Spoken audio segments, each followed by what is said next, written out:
वंदे भारत में हम बैठे हैं और यहाँ के जितने भी पैसेंजर्स हैं उनका थोड़ा मैंने रिव्यू लिया कि कैसा लग रहा है।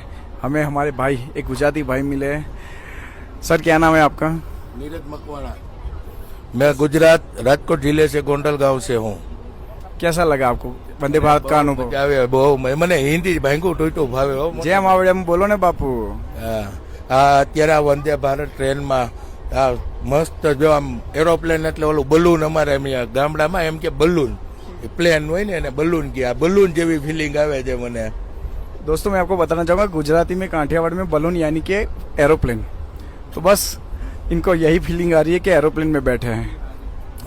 और बताइए सर्विसेज कैसी लगी? આમાં ઘડીએ ઘડીએ નાસ્તો આવે છે, ઘડીએ ઘડીએ ચા આવે છે, પાણીની બોટલ સીટે સીટે દઈ જાય છે। આમાં કાંઈ બહુ મજા આવે છે, બહુ लोग एंजॉय कर रहे हैं। अब તમે બધાય છે ને ભાઈ આમાં વંદે ભારત ટ્રેનમાં બેસજો, આમાં એકવાર બેસવા જેવું છે, જિંદગીમાં એકવાર બેહી લેજો બધાય ભાई। આપણા ગુજરાતી પહેલા આવી જાજો। हाँ चलो दोस्तों, बहुत ही बढ़िया अनुभव हुआ इनका। आप भी आइए और जय भारत इन वंदे भारत।